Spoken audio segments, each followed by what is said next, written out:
Now there was a famine in the land, besides the former famine that was in the days of Abraham. And Isaac went to Gerar to Abimelech, king of the Philistines. And the Lord appeared to him and said, "Do not go down to Egypt. Dwell in the land of which I shall tell you. Sojourn in this land, and I will be with you and will bless you. For to you and to your offspring I will give all these lands, and I will establish the oath that I swore to Abraham your father. I will multiply your offspring as the stars of heaven, and I will give to your offspring all these lands, and in your offspring all the nations of the earth shall be blessed. Because Abraham obeyed my voice and kept my charge, my commandments, my statutes, and my laws." So Isaac settled in Gerar.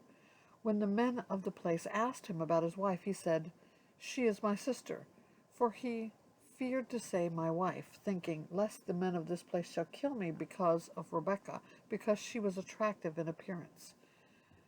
When he had been there a long time, Abimelech, king of the Philistines, looked out of a window and saw Isaac laughing with Rebekah, his wife. So Abimelech called Isaac and said, "Behold, she is your wife. How then could you say, 'She is my sister'?" Isaac said to him, "Because I thought lest I die because of her." Abimelech said, "What is this you have done to us? One of the people might easily have lain with your wife, and you would have brought guilt upon us." So Abimelech warned all the people, saying, "Whoever touches this man or his wife shall surely be put to death." And Isaac sowed in that land and reaped in the same year 100-fold. The Lord blessed him. And the man became rich and gained more and more until he became very wealthy. He had possessions of flocks and herds and many servants, so the Philistines envied him. Now the Philistines had stopped up and filled with earth all the wells that his father's servants had dug in the days of Abraham his father. And Abimelech said to Isaac, "Go away from us, for you are much mightier than we." So Isaac departed from there and encamped in the valley of Gerar and settled there. And Isaac dug again the wells of water that had been dug in the days of Abraham his father, which the Philistines had stopped after the death of Abraham. And he gave them the names that his father had given them. But when Isaac's servants dug in the valley and found there a well of spring water, the herdsmen of Gerar quarreled with Isaac's herdsmen, saying, "The water is ours."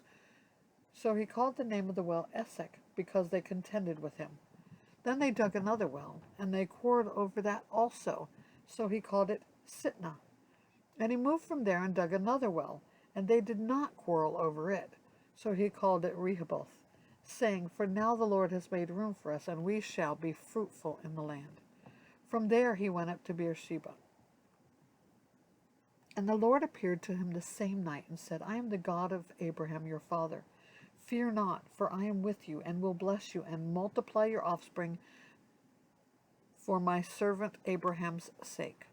So he built an altar there, and called upon the name of the Lord, and pitched his tent there. And there Isaac's servants dug a well. When Abimelech went to him from Gerar with Ahuzath his adviser, and Phicol the commander of his army, Isaac said to them, "Why have you come to me, seeing that you hate me and have sent me away from you?" They said, We see plainly that the Lord has been with you. So we said, "Let there be a sworn pact between us, between you and us, and let us make a covenant with you, that you will do us no harm, just as we have not touched you, and have done to you nothing but good, and have sent you away in peace. You are now blessed of the Lord." So he made them a feast, and they ate and drank. In the morning they rose early and exchanged oaths, and Isaac sent them on their way, and they departed from him in peace. That same day Isaac's servants came and told him about the well that they had dug, and said to him, "We have found water." He called it Sheba. Therefore the name of the city is Beersheba to this day. When Esau was 40 years old, he took Judith, the daughter of Beeri the Hittite, to be his wife, and Basemath, the daughter of Elon the Hittite. And they made life bitter for Isaac and Rebekah.